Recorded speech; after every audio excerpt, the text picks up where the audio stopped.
도널드 트럼프가 미국 대통령 재임에 성공하면서 이전에 그가 남긴 말이 유럽 전역에 다시 울려 퍼지고 있습니다. 나토는 트럼프의 재취임이 새로운 악몽이 될 것이라며 절규하고 있는데요. 그 중에서 딱 한 나라만이 여유로운 미소를 짓고 있습니다. 바로 한국의 전차를 미리 사들인 폴란드 장교인데요. 그의 여유로운 미소 속에 어떤 비밀이 감춰져 있는지 생생한 경험담을 들려드리겠습니다. 친애하는 한국의 친구 여러분, 안녕하세요.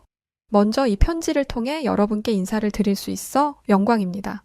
저는 폴란드 육군 소속의 소령 마르친 노바크라고 합니다.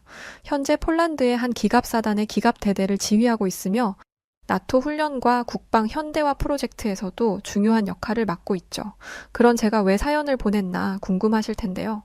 저는 이번에 폴란드가 새롭게 도입한 K2 전차와 K9 자주포를 실전에 활용하며 그 성능을 직접 경험하고 있는 군인으로서 모처럼의 기회를 빌려 한국의 제 생각과 경험을 전하고 싶어 이 편지를 쓰게 되었습니다. 사연을 시작하기에 앞서 제 소개를 먼저 해볼게요. 저는 어린 시절부터 군인이라는 직업에 대한 꿈을 키워온 일명 군수저였습니다. 자세히 이야기할 순 없지만 저희 가족이 폴란드 역사와 밀접한 관계가 있는 데다가 특히 조국의 독립과 자유를 위해 싸워온 폴란드 군인들의 이야기가 저에게는 항상 영감이 되어 왔거든요. 특히 이건 비밀이지만 저희 조부는 2차 세계대전 당시 레지스탕스 활동을 했던 분이었답니다. 저는 할아버지의 영웅담과 같은 이야기를 들을 때마다 군인의 삶이 어떤 의미를 지니는지 깊이 생각에 잠기고는 한답니다. 아무튼 그렇게 자라난 저는 시간이 흘러 자연스럽게 장교로 임관하게 되었고 지금은 조국을 지키고 나토의 일원으로 국제 안보에 기여하는 데 큰 자부심을 느끼며 살고 있습니다. 저는 늘 제가 예상하고 준비했던 그대로 삶을 살아왔던 것 같아요. 그런데 딱 하나 그렇지 못한 게 있습니다. 솔직히 말하자면 저는 제가 이렇게 먼 나라 한국과 협력하게 될 줄은 꿈에도 몰랐거든요. 한국이라는 나라는 제게 상당히 낯설면서도 흥미로운 곳이었습니다. 제가 처음 한국과 관련된 내용을 접한 것은 한창 정신없던 군사훈련 중이었지요. 상급자로부터 폴란드가 K2 전차를 도입한다는 소식을 들었을 때 동료들과 저는 순식간에 다 같이 어리둥절한 얼굴을 하고는 왜 한국이지? 라는 질문을 던졌답니다. 그도 그럴 것이 폴란드 군인들은 주로 유럽산 전차나 나토 표준 장비에만 익숙하거든요. 심지어는 이제 우리나라가 돈이 없어서 싸구려 장비를 써야 하는 건가? 하는 생각까지 했다니까요. 그런데 저는 얼마 지나지 않아 바로 깨닫게 되었답니다. 우리 폴란드 군이 얼마나 현명하고 선지적인 판단을 했는지 말이지요. 직접 한국 장비를 운용하고 한국 기술진들과 함께 작업하면서 저는 그 질문의 답을 넘어서 한국의 놀라운 잠재력과 기술력에 깊은 감명을 받게 되었거든요. 단순히 전차의 성능을 넘어 한국의 무기는 설계에서부터 실행까지 효율성과 혁신을 겸비하고 있는 굉장한 물건이었습니다. 우리 폴란드 군은 사실상 한국산 무기를 기점으로 우리 내부적 판단 가치에 있어 새로운 기준이 생겼다 해도 과언이 아닐 지경이니 말입니다.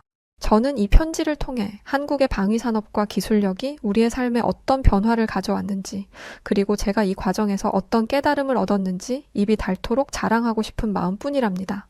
제일 먼저 폴란드가 왜 한국산 무기를 도입하게 되었는지를 설명드려 볼게요.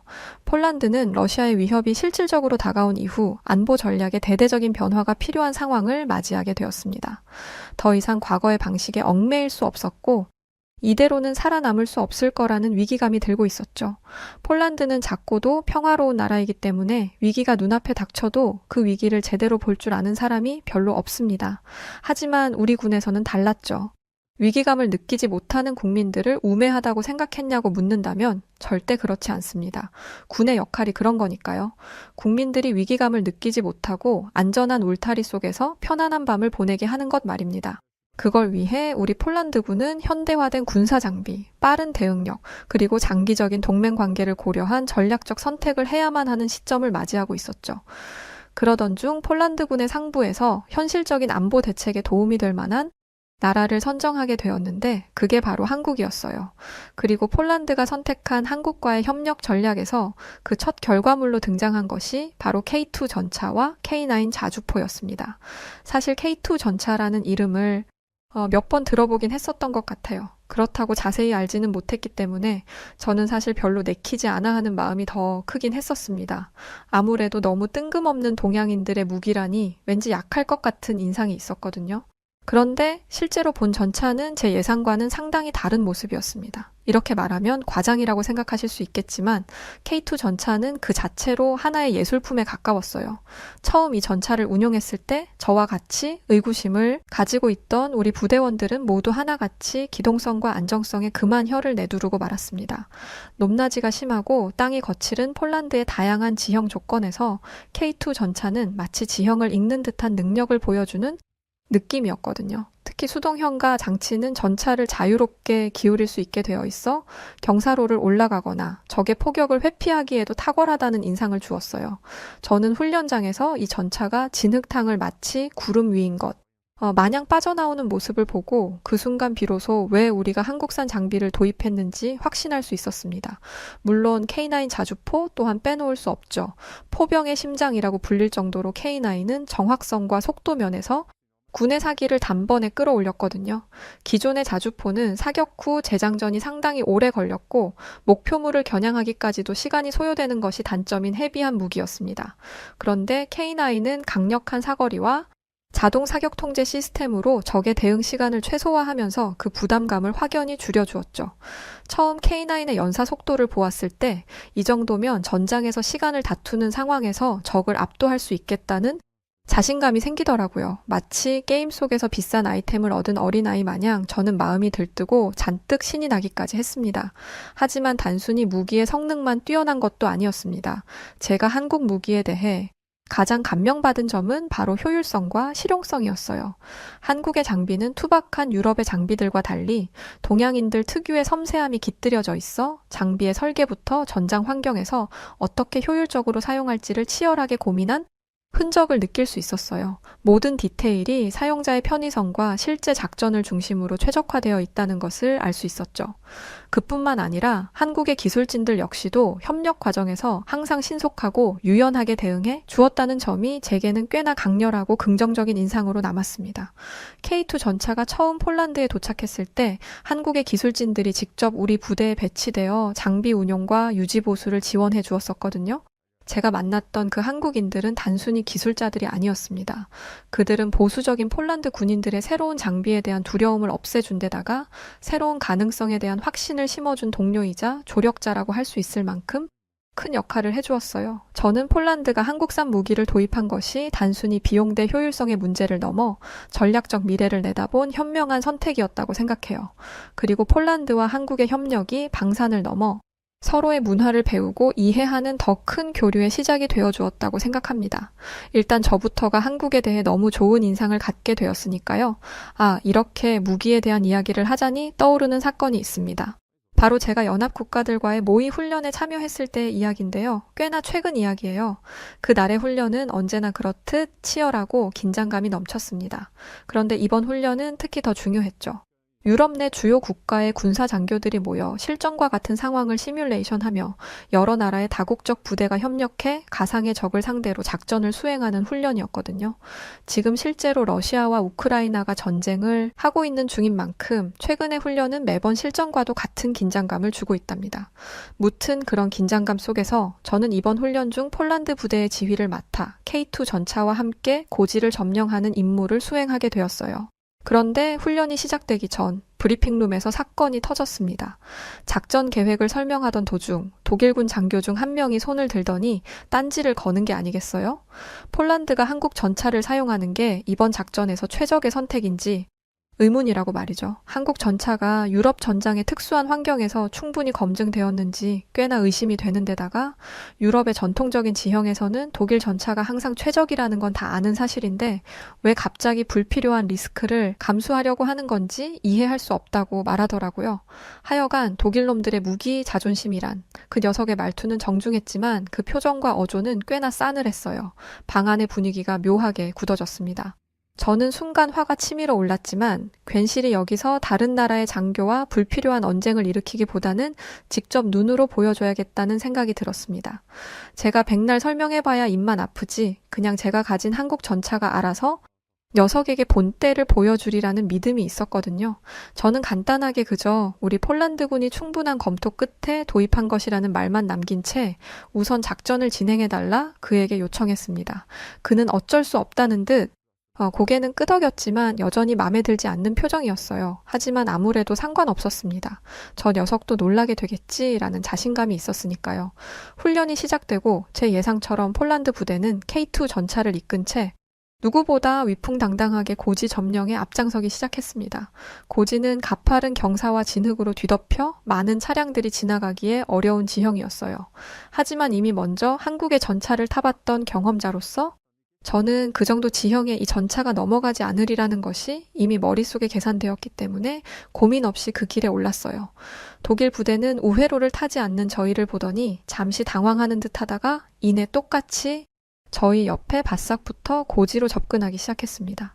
저는 작전 회의를 할 때 최대한 빠르게 고지를 탈환할 수 있게끔 도와달라고만 했지 어떤 방법을 이용해달라는 전략을 세우진 않았기 때문에 독일 부대가 우회를 하지 않고 그대로 저희를 따라올 거라고는 생각하지 못했어요. 그렇게 잘 따라와 준다면야 저희는 좋은 거니까 그냥 가만히 있었죠.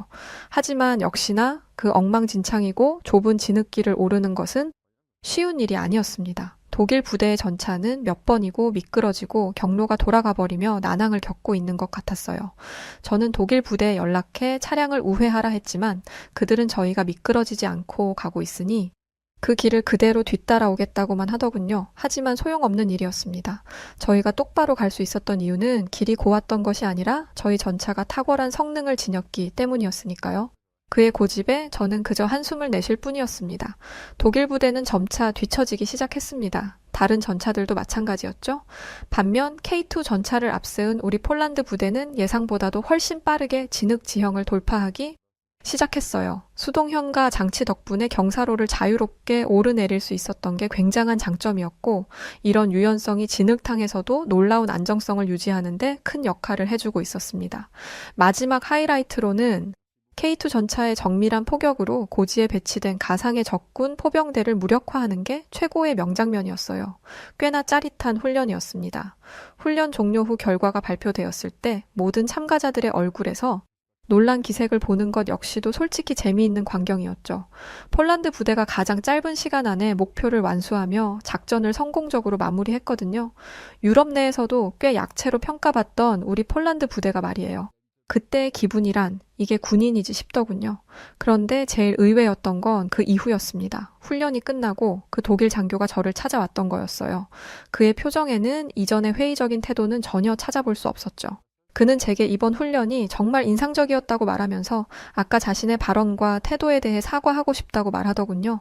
진정한 군인 정신은 무엇이 옳고 그르고 무엇이 더 나은지 냉정하게 판단하고 결정할 줄 아는 데서 나온다고 하면서 말이죠. 저는 그에게 여유롭게 웃으며 대답했습니다. 오히려 이번 훈련이 폴란드의 잠재력과 한국 장비의 가능성을 보여주는 좋은 기회였다고 생각한다고 말이에요. 그는 다음엔 자기들도 K2 전차를 도입하는 걸 고려해야겠다며 그 전차의 성능은 유럽의 전장에서도 아니 현 지구상에서 가장 강할 것이라고 유쾌하게 말하고는 이내 자리를 떠났습니다. 이 사건은 연합군 커뮤니티 내부에서도 작은 화제가 되었어요. 훈련에 참여한 다른 국가의 장교들 역시 K2 전차와 K9 자주포에 큰 관심을 보이며 폴란드와 한국의 협력을 재평가하는 분위기였죠. 그리고 저 역시 이 사건을 통해 한국 장비에 대한 신뢰를 더욱 확고히 할 수 있었어요. 숨겨둔 저만의 무기 같은 느낌이랄까요. 이번 경험은 단순히 전략이 얼마나 잘 짜여졌는지를 넘어 폴란드와 한국 같은 작은 나라들이 글로벌 방산 시장에서 얼마나 강력한 잠재력을 가지고 있는지를 보여주는 계기가 된 것 같았습니다. 그리고 제가 이런 훌륭한 파트너와 협력할 수 있는 폴란드 군인이었다는 사실이 무척 자랑스러웠어요. 사실 폴란드가 한국과의 방산 협력을 통해 K2 전차와 K9 자주포를 도입했다는 소식은 유럽 국가들 사이에서 계속해서 큰 반향을 일으키고 있어요. 유럽의 방산 시장은 전통적으로 독일, 프랑스, 영국 같은 주요 강대국들이 지배해 왔거든요. 이러한 상황에서 폴란드가 아시아 국가인 한국의 장비를 선택했다는 것은 기존의 고정관념을 깨는 일이니 당연히 많은 이목을 끌 수밖에 없죠. 폴란드의 결정에 대한 유럽 국가들의 반응은 크게 두 가지로 나뉘고 있습니다. 일부 국가들은 폴란드의 선택을 실용적이고 현명한 판단으로 평가했죠. 한국의 무기는 기술력도 우수한 데다가 더불어 생산도 공급도 무지 빠른 편이거든요. 솔직히 유럽이 좀 느린 편이잖아요. 이런 부분은 유럽이 직면한 안보 위기에서 중요한 요인이라고 할 수 있죠. 누구도 직접적으로 말은 안 하지만 말입니다. 무엇보다 러시아의 위협이 실질적으로 피부에 와닿기 시작하면서 전통적인 유럽 방산업체들의 습관적인 공급 지연과 비싼 가격은 점차 부담으로 작용하고 있어요. 그러니 그런 와중에 폴란드가 보여준 한국산 장비의 성능과 효율성은 다른 유럽 국가들에게도 새로운 대안으로 비춰지고 있는 것 같습니다. 물론 독일과 프랑스 같은 전통적인 방산 강국들은 폴란드의 결정을 경계와 의구심의 시선으로 바라보고 있기도 해요. 지금 반짝이야 그렇다 쳐도 한국의 방산 기술이 과연 유럽의 척박한 환경에서 장기적으로 적응할 수 있을지가 의문이라는 거죠. 또한 폴란드가 과감하게 한국산 장비를 대량 도입했으니 이러다가 유럽 내 다른 국가들도 스리슬쩍 다들 한국산 장비로 갈아탈까봐 우려하는 분위기도 내심 감돌고 있습니다. 한국의 무기는 성능뿐 아니라 가격도 꽤나 합리적이에요. 그러니 유럽 방산업체들은 이제 더 이상 기존의 명성과 전통만으로 시장을 유지할 수 없게 되었죠. 한국의 방산 기술이 빠르게 발전하고 있다는 점은 유럽 방산 시장에 하나의 태풍을 일으키고 있다고 해도 과언이 아니랍니다. 그리고 이건 제가 자랑하고 싶은 부분인데 그 중심에는 바로 우리 폴란드가 있어요. 저희 폴란드의 역할을 한국이 기억해줬으면 하는 바람이 있습니다. 폴란드가 한국 무기를 들이고 급진적인 발전을 보이면서 나토 내 다른 동유럽 국가들도 슬슬 움직임을 보이고 있어요. 체코, 루마니아, 헝가리와 같은 국가들도 한국산 무기에 관심을 보이며 협력 가능성을 모색하기 시작했다는 이야기는 이미 다 알려진 이야기고요. 제 생각에 한국은 이제 단순한 방산 공급국을 넘어 유럽과의 장기적 협력 파트너로 자리매김할 가능성이 높은 것 같습니다. 아참, 이 이야기를 시작하게 된 계기가 따로 있었는데 그 이야기를 안 했네요. 이번에 도널드 트럼프가 미국 대통령이 된 것 아시죠? 트럼프 대통령의 나토 방위비 분담 문제에 대한 강경한 태도에 대해서도 다들 잘 아실 거예요. 트럼프 대통령은 재임 기간 동안 나토 회원국들의 방위비 분담 문제를 지속적으로 지적하며 유럽 국가들이 충분한 방위비를 지출하지 않는다고 비판하기도 했던 인물이었죠. 트럼프는 특히 2024년 2월 사우스캐롤라이나주 유세에서 방위비를 충분히 부담하지 않는 나토 회원국에 대해 나는 당신네를 보호하지 않을 것이다. 그들이 원하는 것을 내키는 대로 모조리 하라고 격려할 것이라고 발언하여 큰 논란을 일으키기도 했어요. 꽤나 충격적인 발언이었습니다. 여기서 말하는 그들이 바로 러시아거든요. 유럽 국가들은 논란으로 들끓기 시작했죠. 나토의 집단 방위 원칙에 대한 신뢰가 흔들리고 있었거든요. 특히 올라프 숄츠 독일 총리는 트럼프 전 대통령의 발언을 무책임하고 위험하다고 비판하며 나토의 집단 방어 원칙을 약화하려는 움직임은 러시아에만 이득이 가는 것이라고 강조하기도 했었습니다. 에마누엘 마크롱 프랑스 대통령 역시 유럽의 방위산업 강화를 촉구하며 유럽은 자체적인 방위 능력을 강화해야 한다고 강조하기도 했죠. 저희 폴란드도 마찬가지였어요. 도널드 투스크 폴란드 총리도 미국과 유럽의 긴밀한 방어 협력 문제에 대해선 어떠한 대안도 존재할 수 없다고 말하며 유럽의 안보 강화 필요성을 핏대 세워 외치기도 했습니다. 언론들도 트럼프 대통령의 발언에 대해 강한 우려를 표명하면서 영국 일간지 더 타임스는 그의 발언이 나토의 기상 알람이라며 나토 회원국들이 자국의 방위비를 재검토해야 할 것이라고 보도하기도 했었어요. 이쯤 되니 트럼프가 대통령이 된 것에 대해 유럽이 지금 얼마나 빨간불이 들어와 있을지 아시겠죠? 트럼프의 대선 승리는 곧 유럽 각국에게 스스로의 방위 능력을 강화해야 한다는 경각심을 불러일으키고 있어요. 사실 이는 폴란드가 한국과 같은 새로운 방산 협력 파트너를 찾게 된 중요한 배경 중 하나가 되기도 했죠. 나토의 동부 전선에 위치한 폴란드는 러시아의 위협에 대비해 보다 실질적이고 즉각적인 대응이 가능한 장비가 필요했거든요. 그런데 유럽 방산업체들의 장비들은 비용, 공급 속도, 기동성에까지 뭐 하나 완벽한 게 없었던 거예요. 그런데 이 공백을 메꾼 게 바로 한국이었습니다. 폴란드만 좋은 게 아니라 한국 역시도 이 시기가 좋은 기회가 될 거라고 생각해요. 폴란드가 한국과 협력하며 방산 현대화를 이뤄낸 것은 단순히 한 국가의 군사력 강화를 넘어 유럽 방산 시장의 새로운 장을 열었다는 점에서도 의미가 크다고 생각하거든요. 물론 준비된 자가 기회를 잡는다고 한국이 이미 엄청난 기술력을 가지고 있어서 스스로 빛낭의 사실이긴 하지만 말이죠. 이제 폴란드를 보며 유럽 국가들도 한국과 같은 비유럽 파트너와 협력해 더 나은 대안을 모색하기 시작할 거예요. 나토 내에서도 한국산 장비에 대한 신뢰가 높아지고 있고요. 사실 저는 제가 폴란드 군인으로서 이러한 변화를 직접 경험하고 있다는 사실이 무척 자랑스럽습니다. 앞으로도 한국과의 협력이 유럽 방산 시장과 국제 관계에서 긍정적인 변화를 이끌어가길 기대하고 있어요. 그래서 이 편지를 쓰게 되기도 했고요. 사실 최근에는 한국의 전차 때문에 좀 피곤하기도 합니다. 아무래도 뉴스 기사가 뜨기도 했고 트럼프 때문인 것 같기도 해요. 최근 나토의 훈련과 회의에서 한국 장비에 대한 문의가 끊이지 않고 있거든요. 배부른 소리다 하실 수도 있겠지만 저 진심이에요. 정말 피곤해요. 폴란드가 K2 전차와 K9 자주포를 도입한 이후 이 장비들이 보여준 뛰어난 성능과 효율성이 나토 내부에서 큰 화제가 되는 바람에 주변 국가 장교들로부터 실질적인 질문들이 매일같이 쏟아지고 있거든요. 가장 먼저 문의를 건넨 것은 체코의 한 장교였습니다. 그는 K2 전차가 진흙과 눈길에서도 문제없이 기동할 수 있다는 이야기를 들었다며 이 성능이 과장된 것이 아니냐고 물어왔습니다. 무슨 비밀 이야기라도 하는 것처럼 말이죠. 그도 그럴 것이 체코의 전차들은 경사로와 진흙 지형에서 자주 문제를 겪는다는 이야기를 듣곤 했었어요. 그는 K2 전차가 체코 전차보다 얼마나 우수한지에 대한 구체적인 경험담을 듣고 싶어 했습니다. 저는 그에게 말했죠. 소문이 과장 같다면 직접 훈련할 때 보시라고 말입니다. K2 전차는 유럽뿐 아니라 어떤 지형에서도 완벽하게 적응할 수 있다고 말했어요.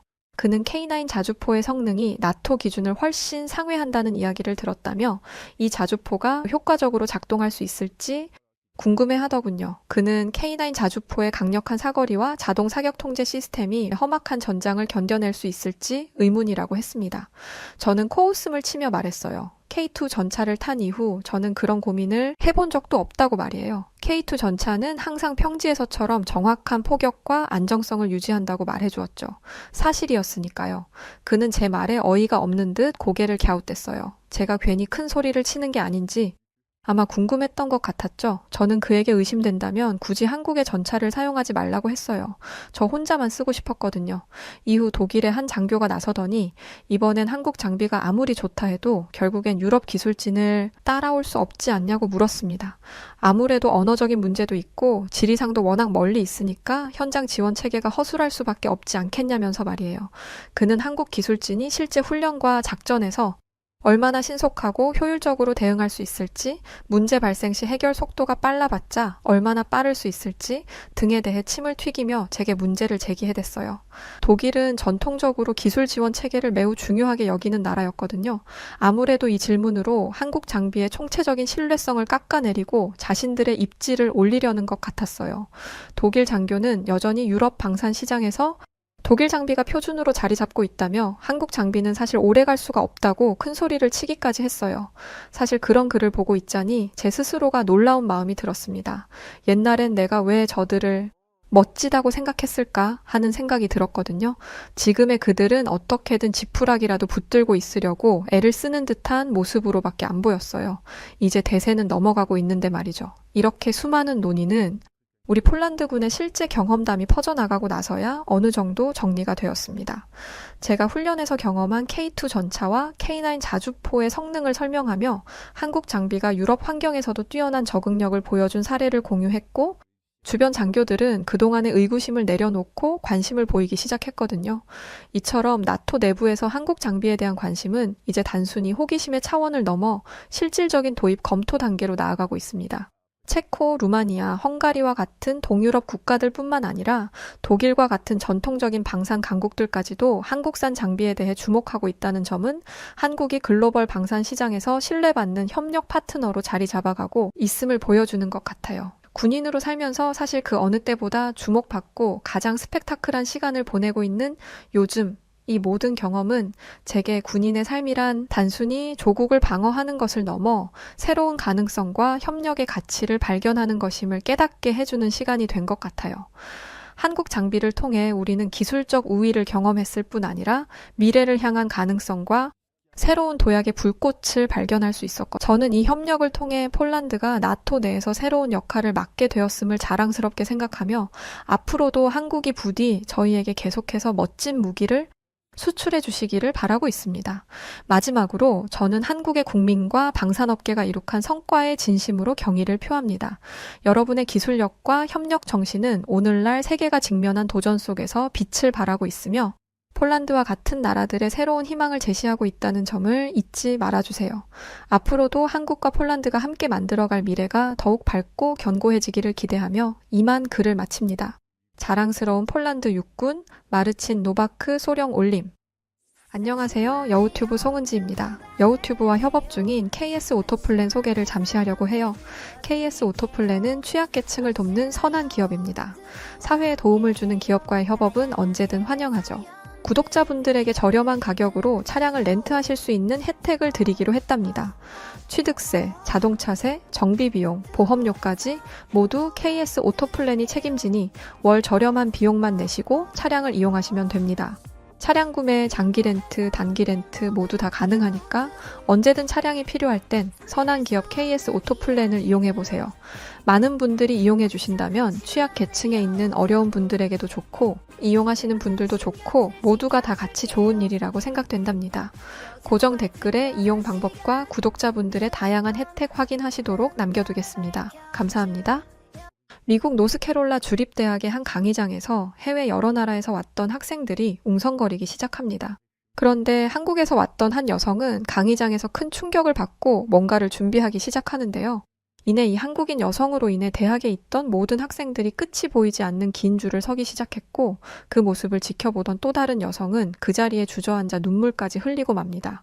대체 무슨 일이 벌어지고 있었기에 이 사단이 나고 있던 것일까요? 오늘 사연 시작합니다. 안녕하세요. 저는 미국 노스캐롤라이나 주립대학에서 공부 중인 세르비아 출신 유학생 마야 푸시치라고 합니다. 저는 대학에서 인문사회학을 전공하고 있어요.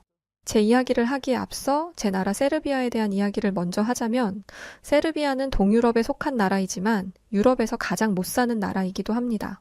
물론 어딜 가나 빈부격차는 있기 때문에 잘 사는 사람들이 있기는 하지만 적어도 저는 아니에요. 그런 제가 미국으로 유학을 올 수 있었던 이유는 후원 덕분이었습니다. 세르비아 출신의 한 사업가분이 고등학생 중 성적이 좋은 학생 몇 명에게 유학 기회를 준 것이었죠. 저는 덕분에 대학교 등록금과 약간의 생활비를 받으며 학교 생활을 할 수 있었습니다. 저는 대학에 잘 적응하지 못했어요. 처음에는 잘 지내는 것 같았지만 미국 파티 문화가 저와는 영 맞지 않더라고요. 신입생 시절, 학기 초에는 파티 참석이 필수입니다. 하지만 저는 파티에 가는 게 항상 부담이었어요. 드레스도 사야 하고 구두도 사야 하고 헤어스타일링에 화장까지 해야 할 게 너무나 많았는데 저는 그런 걸 할 돈이 없었거든요. 그래서 몇 번 파티를 거절했더니 나중에는 아예 초대조차 오지 않더라고요. 그러면서 동시에 제가 가난한 나라에서 온 가난뱅이라는 사실이 소문처럼 돌면서 제 귀에까지 그 소문이 들렸어요. 소문의 근원지는 저를 이상하다시피 미워했던 인도 유학생 란이었습니다. 라니는 저를 굉장히 싫어했어요. 아니죠. 저를 굉장히 무시했습니다. 라니는 인도에서 높은 계급이더라고요. 인도의 계급제인 카스트 제도가 사라진 지 오래라지만 실질적으로는 남아있는 상황이라고 합니다. 그래서인지 라니는 기본적으로 사람을 하대하는 경향이 있었어요. 그런데 라니의 곁에는 늘 사람이 있었습니다. 계급이 높은 만큼 돈도 많고 그만큼 돈도 잘 써서 누구나 라니와 함께 있고 싶어 했거든요. 하지만 딱 한 사람, 한국에서 온 유학생 세라는 달랐습니다.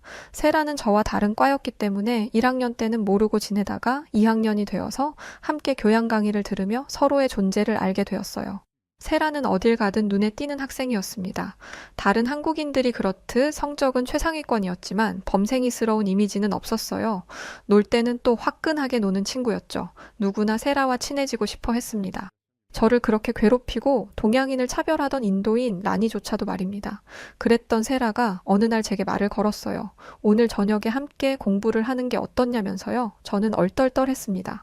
세라와 친해지는 건 생각도 못했던 일이었으니까요. 저는 저도 모르게 세라를 따라 도서관으로 향했습니다. 세라는 어딜 가든 저를 챙겼어요. 자신이 초대받은 파티에까지 말이죠. 저는 파티에 초대를 받았는데 함께 가자는 세라의 말을 거절했습니다. 하지만 세라는 계속해서 함께 가자고 하더라고요. 도무지 고집을 꺾지 않는 세라 때문에 저는 결국 왜 파티에 가고 싶지 않은지를 얘기할 수밖에 없었습니다. 세라, 난 파티에 입고 갈 화려한 드레스도 없고 파티에서 술을 마시며 놀 시간조차 없어. 그러니까 나를 제발 그만 내버려둬. 저는 가난 때문에 남들 다 하는 파티 한 번 못하는 제 자신이 너무 부끄러웠어요. 그리고 이런 제 현실을 세라에게 말하는 이 상황이 너무나 싫었습니다. 이날 이후 세라는 제게 파티에 같이 가자는 말을 단 한 번도 하지 않았습니다. 대신 저를 대신해 제 생일 파티를 열어주었죠. 생각하지도 못한 이벤트에 감격했던 것도 잠시 저를 지독하게 싫어하던 인도인 유학생 라니가 초대받지도 못한 파티에 나타났어요. 물론 라니는 초대받지 않고 가도 환영받는 존재이기는 했습니다. 라니는 제 생일 기념 파티임에도 불구하고 저를 투명인간 취급했어요. 그러고는 한국에서 왔던 세라에게 다가가더니 왜 이런 쓸데없는 일을 하냐고 묻더라고요. 아니 정말 궁금해서 그래. 진짜 순수한 궁금증이야. 왜 저런 애를 데리고 다니는 거야? 너 같은 애들은 나나 잘 사는 부잣집 미국 애들이랑 지내는 게 훨씬 이득하냐? 그러더니 은근슬쩍 습관적인지는 모르겠지만 한국에서 왔던 세라에게마저도 슬쩍 까내리는 듯한 말을 했습니다. 솔직히 나 옐로 스킨들은 안 끼워주는 거 알지? 그런데 너라서 끼워주는 거야. 너는 일개 아시안들과는 좀 다르게 똑똑한 편이니까. 알겠지? 이 얘기를 꺼내는 순간 주변이 조용해졌습니다. 라니가 인종차별주의자라는 건 모두가 알고 있었지만 이렇게 대놓고 피부색을 논한 건 처음이었거든요. 게다가 자기도 따지고 보면 아시안이면서 모든 아시안들을 자신보다 아랫사람 보듯 취급했잖아요. 마치 자신은 다른 아시안들과 다른 특별한 존재라고 말하는데 듣기가 거북했습니다. 하지만 주변 분위기가 가라앉은 것도 모르고 떠드는 라니에게 직접적으로 항의하는 사람은 없었습니다. 라니의 말은 미국 사회에서 매장당해도 이상하지 않을 수준이었는데도 말이죠. 그런데 그때 딱 한 사람이 라니의 말에 강하게 반응했습니다. 그건 바로 한국에서 왔던 세라였어요. 너 지금 뭐라고 말했어? 항상 생글생글 웃던 세라가 정색을 하고 말하니 라니가 움찔하는 게 보였습니다. 세라는 기회를 놓치지 않고 라니에게 말했어요. 세상이 변했어. 네가 살던 인도에서는 아직도 사람을 계급으로 나눌지 모르겠지만 적어도 자유국가인 미국과 내가 온 한국은 달라. 지성인이 맞다면 이 행동이 아주 부끄러운 짓이라는 걸 알아야 해. 그걸 모르겠다면 네 나라로 돌아가서 기초교육부터 다시 받고 와. 알겠니? 평생 예쁘다, 예쁘다 인도에서 공주님 대접을 받고 살았을 라니는 세라의 앞에서 입도 뻥끗 못했습니다. 여기에 세라는 쐐기를 박았어요. 너 이 대학에 왜 온 거야? 굳이 유학까지 온 이유는 좀 더 글로벌한 곳에서 세상을 보는 시야를 넓히기 위해서가 아니야? 적어도 나는, 그리고 네가 무시한 마야는 그러기 위해서 왔어. 아마 다른 유학생들도 그렇겠지. 세라가 주변을 돌아보니 이제야 주변에서 웅성거리는 소리가 나더라고요. 대부분이 저와 같은 유학생이었습니다. 그런데 너는 그런 데는 관심 없고 네 부모가 가진 돈 자랑이나 하면서 편 가르기나 하고 있지. 공주님 놀이를 하려면 인도로 돌아가는 게 어때? 라니는 무슨 할 말이 있는지 세라에게 반박하려는 듯 입을 벌렸지만 자신을 둘러싼 사람들의 눈을 발견하고는 아무 말도 못하고 얼빠진 얼굴을 하고는 자리를 피해 도망갔습니다. 라니의 인종차별적인 발언에 충격을 받은 사람들과 그간 말은 안 했지만 라니를 아니 꼽게 보던 사람들이 눈총을 보냈기 때문이었죠. 저는 세라에게 너무나 큰 감동을 받았습니다. 저를 위해서 목소리를 내준 세라에게 뭐든지 해주고 싶어졌어요. 그렇게 다음 날이 되었고 저는 세라에게 더더욱 감사한 마음을 가지게 되었습니다. 여느 때와 다름없이 조용히 강의실에 들어갔는데 누군가가 제게 인사를 걸더라고요. 지금까지 인사를 해주는 사람은 세라뿐이었는데 깜짝 놀라서 고개를 들어보니 제 생일 파티에 왔던 사람 중 한 명이었습니다. 어제는 상황이 그렇게 흘러가서 인사 못했는데 늦었지만 생일 축하해. 그러자 그 친구 주변으로 모두가 생일 축하해 라던지 초대를 받았으면 당연히 갔을 텐데 아쉽다 라는 등의 말을 했어요. 솔직히 이제야 이렇게 행동하는 모습이 가증스럽게 느껴졌지만 세라의 생각은 달랐습니다. 세라는 여전히 차별이 존재한다는 건 인정해야 하는 사실이고 그런 차별적 시선을 피할 수 없다면 그것을 깨부수는 사람이 되어야 한다고 가르쳐 주었죠. 저는 세라의 어른스러운 생각에 감탄했습니다.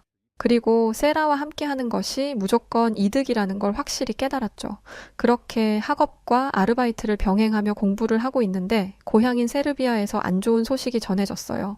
집안 사정이 어려워져서 그동안 보내오던 약간의 생활비도 보내주지 못하게 됐다는 것이었죠. 다른 유학생들이 집에서 받는 용돈에 비하면 모래알 만큼 적은 돈이었지만 그것도 제게는 큰 도움이 되었습니다. 유학 간 딸 공부시키겠다고 없는 살림을 쪼개 용돈 하라며 보내고 계시던 부모님이었기에 원망할 수도 없었어요. 부모님이 보내주시던 용돈을 충당하려면 아르바이트 시간을 늘려야 했는데 그렇게 되면 학업이 불가능한 상황인지라 결국 저는 생활비를 줄이기로 했습니다. 가장 쉽게 줄일 수 있는 게 식비였어요. 그래도 하루에 한 끼 정도는 제대로 된 식사를 할 수 있었는데 이젠 그마저도 어려웠죠. 그래서 얄궂은 샌드위치나 먹으며 생활했습니다. 가끔 여유가 조금 생기면 파스타면에 시판 토마토 소스를 부어서 토마토 파스타 정도는 먹을 수 있었죠. 베이컨이나 치즈 같은 건 조금도 안 들어간 면에 소스 조금 묻힌 요리일 뿐이었습니다. 그러던 중 마트에서 샌드위치를 팔던 위치에 샌드위치가 사라진 거예요. 대신 은박에 쌓여있는 무언가만 놓여 있었죠. 이름을 물어보니 김밥이라고 하더군요. 어떻게 생긴 건지 본 적도 없고 은박에 쌓여 있는 게 불안했습니다. 그거야 당연한 게 지금까지 먹어왔던 샌드위치는 항상 랩에 쌓여 있었으니까요. 제가 주저하는 게 보이자 가게 주인은 한번 먹어보라며 김밥을 강력 추천했습니다. 지금 안 사가면 다른 사람들이 채간다면서요. 하루에 200개가 넘게 팔린다는데 대체 이게 뭐길래 그렇게 많이 팔리는지 궁금하기는 하더라고요. 그런데도 제가 고민을 하자 가게 주인은 한번 먹어나 보라며 공짜로 김밥을 주었습니다. 저는 집에 와서 김밥을 펴보았어요. 그런데 생전 처음 보는 비주얼의 음식이 있더라고요. 하나 집어보니 검은색 껍데기 같은 거에 밥과 야채가 가득 들어 있었습니다. 두려운 마음 반 기대 반을 가지고 한 입 먹어봤는데 저는 하루에 200개가 넘게 팔리는 이유를 바로 알 수 있었습니다. 너무 맛있었어요. 겨우 이 김밥이 2달러도 안 된다니 샌드위치랑은 비교도 안 될 정도로 맛있었습니다. 게다가 여러 채소까지 들어가 있으니 영양면에서도 훨씬 낫더라고요. 저는 그날 후로 샌드위치 대신 김밥을 사 먹었습니다. 그러던 어느 날 세라가 왜 매일같이 김밥을 먹는 거냐고 물어보는 거예요. 저는 세라에게 너도 김밥을 아느냐라고 물었습니다. 그러자 세라가 깔깔 웃으며 김밥은 한국 음식인데 몰랐냐고 하는 게 아니겠어요? 사실 김밥이 어느 나라 음식인지 전혀 몰랐습니다. 스시집에서 파는 스시롤이랑 비슷하게 생겼길래 일본 음식이 아닐까라는 추측만 있었어요. 그런데 이게 김밥이라니 세라는 한식의 세계에 온 것을 환영한다고 말하며 다른 한식도 도전해보는 게 어떻겠냐고 하더라고요. 하지만 저는 애써 웃으며 거절했습니다. 김밥이야 저렴하게 파니까 그렇다 쳐도 다른 음식은 비쌀 게 뻔하니까요. 미국 외식값은 입이 떡 벌어질 정도로 비싸기 때문에 식당에서 밥 먹는 건 상상도 못할 일이었습니다. 저는 그날 처음으로 제 사정을 세라에게 이야기했어요. 부모님이 보내주시던 약간의 용돈도 끊어져서 사정이 어렵다고 말이죠. 이 얘기를 들은 세라는 또다시 깜짝 놀랄 만한 계획을 세웠습니다. 바로 저를 위해 한국 음식을 한 상 가득 차려준 것이었어요. 대뜸 자기 집에 오라길래 무슨 일인가 싶었는데 이런 서프라이즈가 저를 기다리고 있었던 것입니다. 저는 세라의 집에서 갈비찜이라는 것도 먹었는데 이렇게 맛있는 음식은 생전 처음 먹어봤어요. 처음에는 고기가 까맣길래 탄 건가 싶었는데 알고 보니 그게 소스더라고요. 저는 세라가 만들어준 갈비찜, 잡채, 김밥을 순식간에 해치웠습니다. 이렇게 풍성한 저녁 식사는 아주 오랜만이었어요. 부른 배를 쓰다듬고 있는데 행복하더라고요. 배가 불러서이기도 하지만 저를 위해 시간과 노력을 들여 식사를 대접해준 세라 덕분이기도 했습니다. 사실 이렇게 친구 집에 저녁 식사 초대를 받아본 게 처음이거든요. 세르비아가 그리 잘 사는 곳도 아니고 정치적으로도 안정적인 나라가 아닌지라 여전히 서로가 서로를 경계하는 문화가 남아있기 때문이죠. 그래서인지 세라의 행동이 더욱 감동으로 다가왔던 것 같네요. 이날 이후 세라는 저를 위해 도시락을 싸주기도 했고 저는 세라와 함께 한식의 매력에 푹 빠져들게 되었습니다. 그러던 중 제 관심사와 딱 맞아떨어지는 수업을 듣게 되었어요. 문화산업과 관련된 강의를 듣고 있는데 교수님이 웬 유튜브 영상 하나를 보여주시더라고요. 무려 1시간 반이나 되는 영상이었는데 이상하게도 영상 속 사람은 먹기만 했습니다. 그런데 더 놀라운 건 영상 조회수가 수십만 회나 되는 거였죠. 교수님은 그 영상을 먹방이라고 소개하셨습니다. 말 그대로 먹는 방송이라는 뜻이었죠. 교수님 말씀에 따르면 이 먹방이 선풍적인 인기를 끌고 있더라고요. 실제로 같은 수업을 듣던 학생 중 SNS를 매우 활발하게 하는 학생이 있었는데 그 학생은 먹방이 SNS에서 인기를 끈 지 오래되었다며 자신도 즐겨본다고 말했습니다. 그리고 생각보다 먹방을 보는 사람들이 많았어요. 심지어 어젯밤에도 먹방을 보고 왔다는 학생도 있었습니다. 이런 상황에서 교수님은 먹방이 시작된 나라가 어디인지 아냐고 물어보셨어요. 아무도 대답하고 있지 않는데 누군가가 손을 들었습니다. 역시나 최상위권의 성적을 유지하고 있는 세라였죠. 세라는 정말 모르는 게 없다고 생각하던 저는 세라의 대답을 듣고 정말 깜짝 놀랐습니다. 왜냐하면 세라가 먹방의 시작이 한국이라고 말했거든요. 놀란 건 저뿐만이 아니었습니다. 대다수의 학생들이 세라의 말을 믿지 못했고 계속해서 그게 사실이야? 진짜야? 라는 말만 반복했죠. 교수님이 유튜브로 한국 유튜버들의 영상을 직접 보여줬음에도 자신들이 즐겨보는 먹방이 한국의 것이라고 인정하지 못했습니다.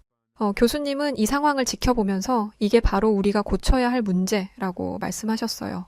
미국인들은 자국에서 유행하는 것들은 모두 미국에서부터 시작된 거라는 이상한 자신감이 있다며 이제는 미국이 전 세계의 트렌드를 이끌어간다는 무조건적인 믿음을 버려야 한다고 말씀하셨습니다. 저는 교수님의 말이 틀리지 않는 말이라고 생각했어요. 실제로 미국인들은 세상의 중심이 미국이라는 생각을 은연중에 가지고 있거든요. 하지만 실상 넷플릭스와 같은 OTT 플랫폼을 휘어잡고 있는 것은 한국이었습니다. 심지어 OTT 플랫폼을 넘어서 유튜브 세계에서마저도 한국의 콘텐츠들이 굉장한 영향력을 가지고 있었던 거죠. 모두가 침묵하자 교수님은 강의를 이어가셨습니다. 그러면서 한국의 음식 이야기가 나왔어요. 교수님은 요즘 학교 앞에서 김밥을 팔고 있는데 혹시 이걸 먹어본 학생들이 있냐고 물어보시더라고요. 당연히 많은 학생들이 손을 들었습니다. 그리고 그들은 김밥이 한국 것이라는 것을 알고 또 한 번 놀랐어요. 다들 저랑 똑같이 일본의 스시롤이라고 생각했거든요. 교수님의 놀라운 말들은 여기서 끝나지 않았습니다. 한국의 K-드라마, 영화, 뷰티 등 한국에서부터 유행하던 것들이 이젠 세계로 뻗어나가 한국의 문화가 세계의 트렌드를 이끌어가고 있다고 말씀하셨죠.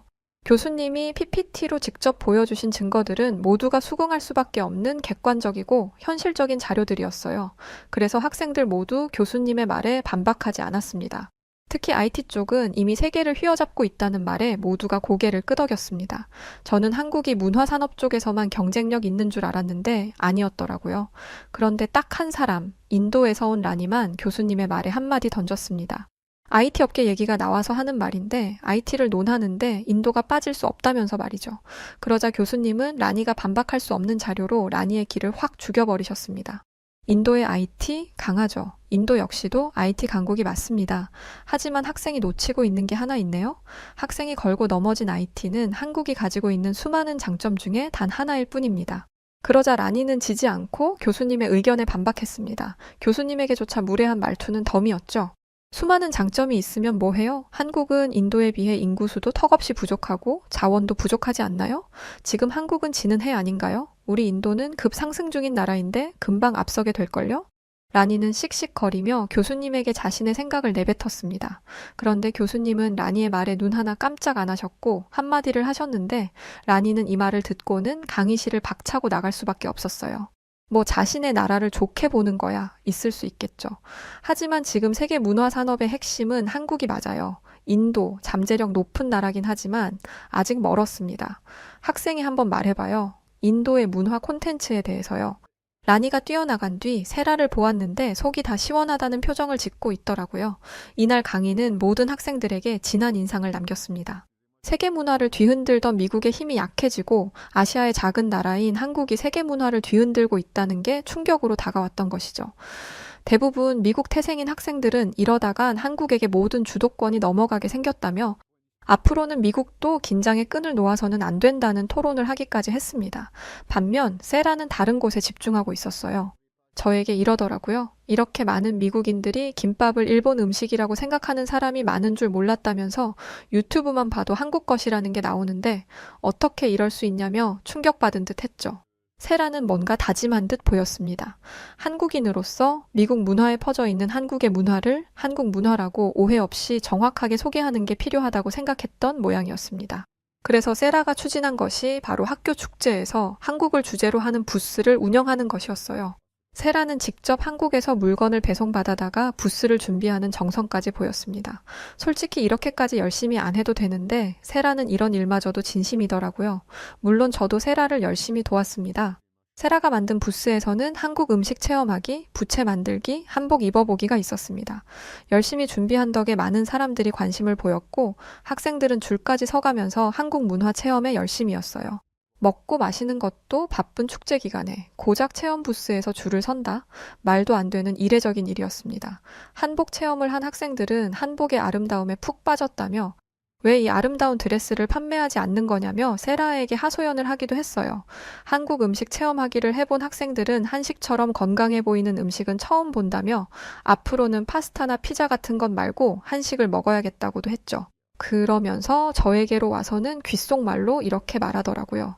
야, 너 세라랑 친하지? 그러면 세라가 너한테 한국 요리도 많이 해주고 그래? 제가 그렇다고 고개를 끄덕이자 부럽다며 오두방정을 떨었죠.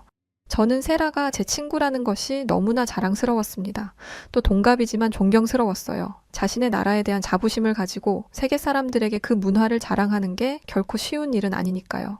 그런데 제가 세라에게 존경심을 갖게 되는 또 다른 사건이 생겼습니다.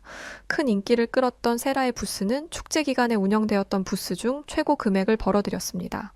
그런데 세라는 그 금액의 순이익을 모조리 저에게 주었어요. 저는 대체 뭐 하는 것이냐며 이 돈을 받을 수 없다고 거절했지만 세라는 여느 때와 다름없이 단호했습니다. 그리고 제게 돈을 건네주는 세라의 말을 들은 저는 그 자리에 주저앉아 눈물을 펑펑 흘릴 수밖에 없었어요.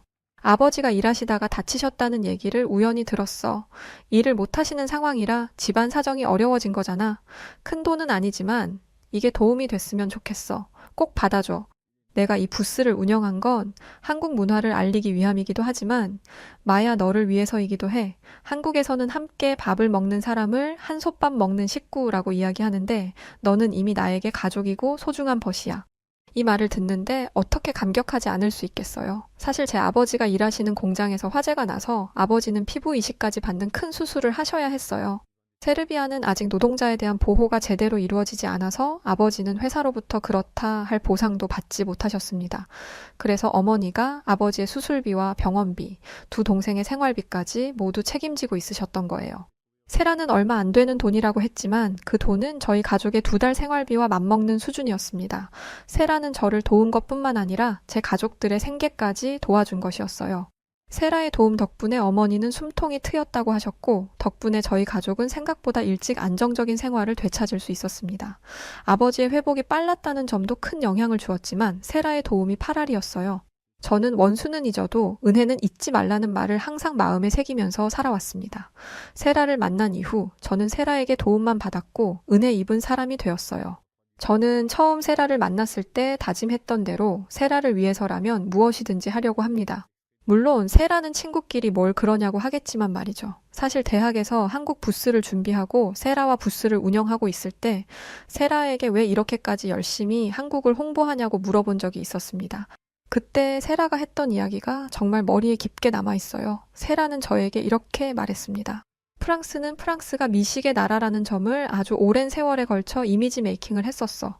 강의 때 김밥을 친구들이 다른 나라 걸로 오해하는 걸 보고 우리 한국도 이런 시간이 필요하다고 생각했어.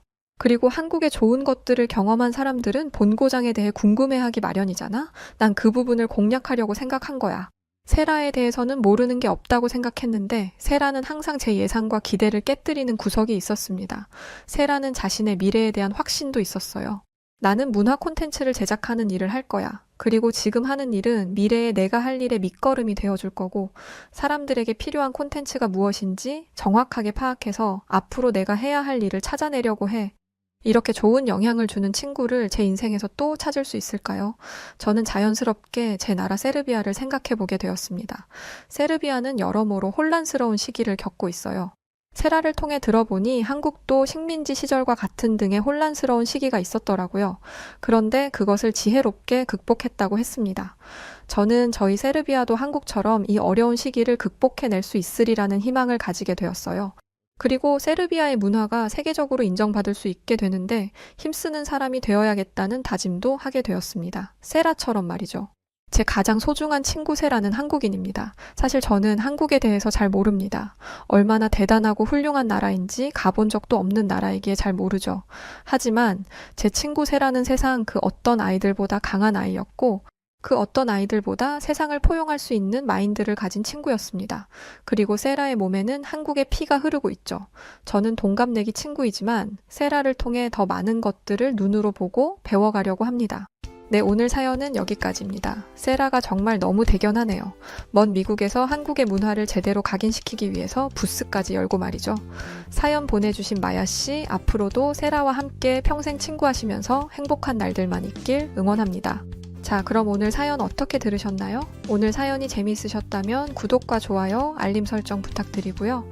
그럼 지금까지 저는 해외 여러 사연들을 들려드리는 여우튜브 송은지였습니다.